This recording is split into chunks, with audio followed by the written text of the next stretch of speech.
Eu acho que essa questão diz respeito a um movimento de placas tectônicas mesmo da nossa sociedade que está em curso na verdade, nos últimos 20 anos. 20 anos porque são 20 e poucos anos de surgimento da internet alastrada para o mundo inteiro, né? Hoje em dia praticamente todo mundo está conectado na rede, mas isso é muito recente. E sobretudo a partir de 2010, quando os smartphones começam a se tornar também universalmente acessíveis, né? Daqui a pouco todo mundo no planeta estará de alguma maneira conectado a essa nova esfera de relacionamento que é a internet. Isso, se a gente pensar, muda, por isso que eu falei de placas tectônicas, porque muda de uma maneira inédita certas referências axiais da vida psíquica e da vida social, da relação entre as pessoas. Nós hoje vivemos sob o signo da instantaneidade. A nossa relação com o tempo mudou de maneira radical. Ninguém aguenta, por exemplo, eu digo por mim, eu não aguento ouvir um áudio que um amigo me manda e quando eu olho 3 minutos eu acelero. Isso é uma maluquice, mas é isso que nos marca hoje em dia. Então, a instantaneidade da experiência do tempo. Ninguém mais consegue usufruir do tédio. Aliás, na verdade, ninguém nem é capaz de identificar o que é o tédio. Vai logo chamar de depressão e vai logo medicar para sair daquela. Então, a ideia da contemplação de si, do mundo, das experiências do passado, etc., tudo isso mudou de maneira drástica. A mesma coisa com a noção de espaço, porque nós hoje vivemos num mundo ubíquo. O que acontece no interior da Mongólia eu posso saber em segundos, porque entra nas redes sociais. Então, o mundo onde eu me reconheço existindo hoje é muito diferente daquele em que eu me reconhecia há 20 anos atrás. As pessoas que eu sou capaz de alcançar falando, dizendo não importa quoi, hoje é incomensuravelmente maior do que há 20 anos atrás. Então, isso só para falar do tempo e do espaço. A gente pode falar de funções mentais que estão se transformando de maneira radical. A maneira como o papel, quando surgiu, já mudou muito a nossa relação com a memória, porque você gravava, ficava lá guardado.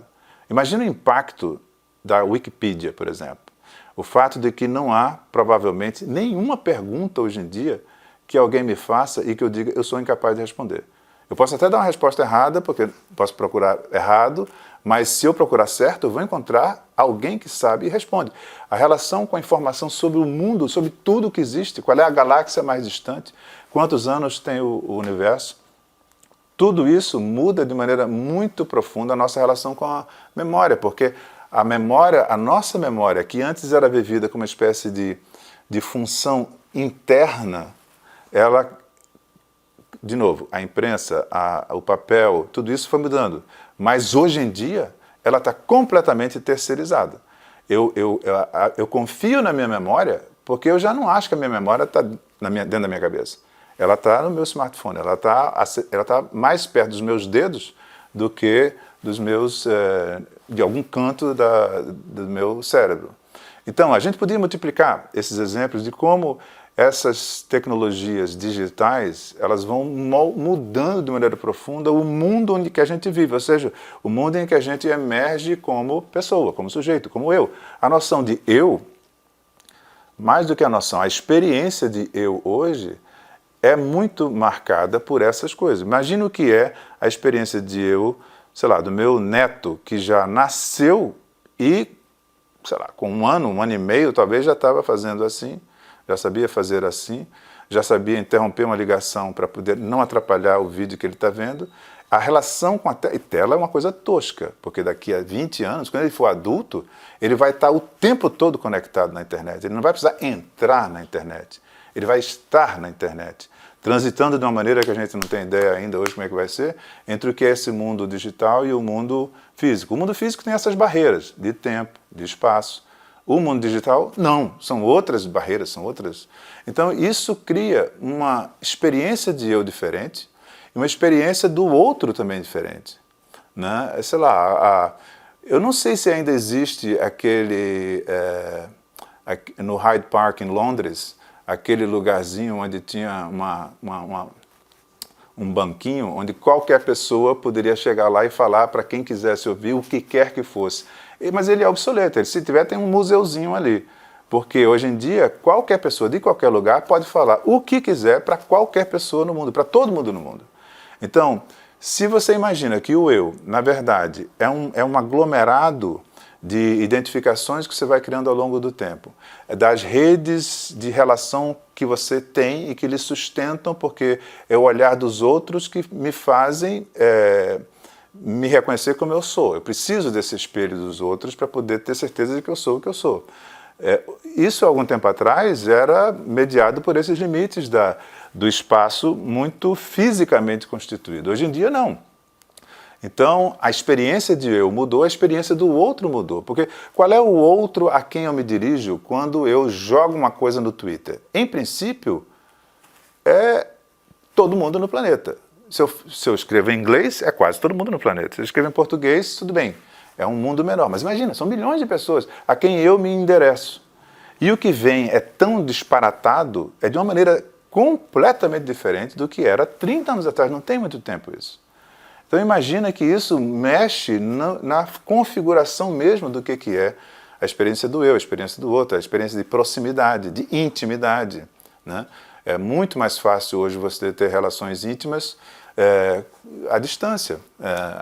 Proximidade psicológica, intimidade emocional, sempre na história da humanidade, em 100 mil anos, estava ligada à proximidade física. Não mais, não mais.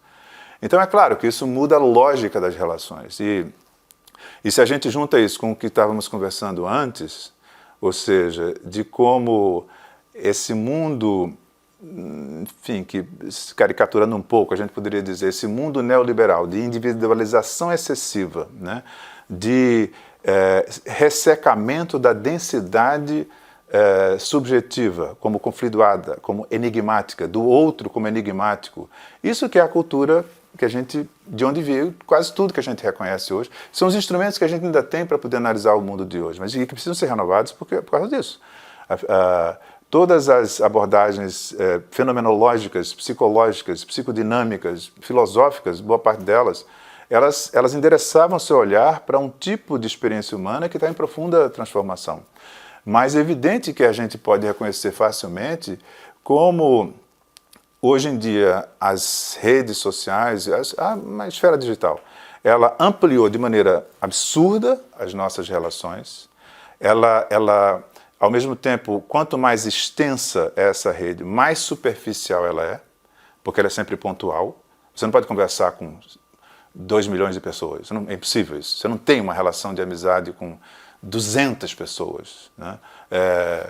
E, ao mesmo tempo, instantânea e, como perde essa densidade, que só o enigma do outro, que aparece quando você está próximo e você tem uma interação constante, como isso vai desaparecendo pela natureza das relações, também vai desaparecendo essa ideia da reflexão, autorreflexão, e da reflexão com base na interlocução.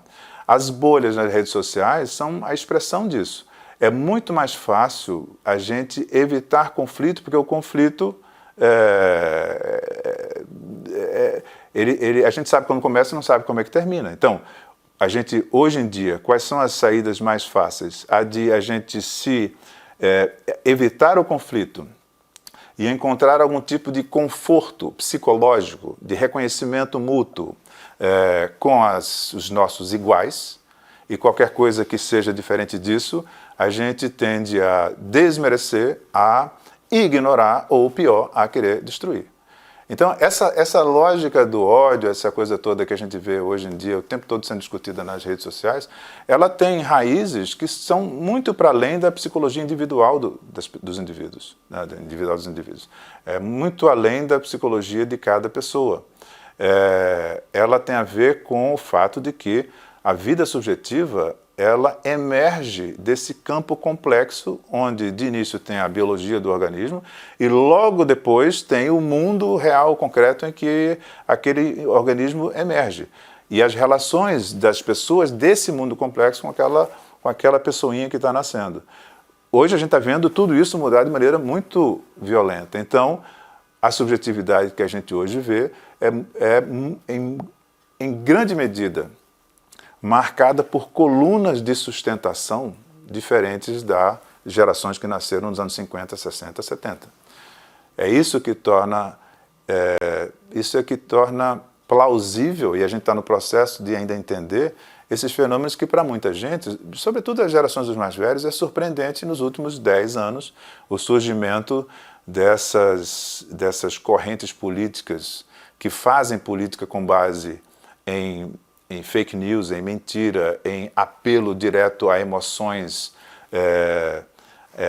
aos guts, né, sem reflexão, às vísceras, né? É uma política das vísceras, é uma política dos afetos brutos, é uma política da identificação imediata com a imagem, não com a ideia, não com o ideal. Mas isso tudo não é porque as pessoas são malignas, é porque, também, pelo menos, porque a malignidade sempre existiu. Então, quando a gente fala do esgoto que saiu a céu aberto, é verdade. Humberto Eco já disse isso décadas atrás. Ele não falou do esgoto, mas ele disse que a internet dava voz aos imbecis. Ele tinha razão, mas ele tinha mais razão do que ele imaginava.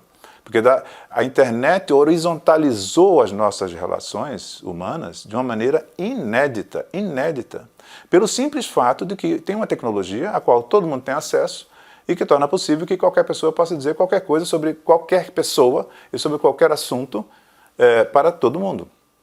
Então, isso é um mundo muito diferente, onde a questão do sofrimento, a questão da patologia, todas são moldadas de uma forma muito, em grandes aspectos, muito diferentes da que tinham há 30 anos atrás.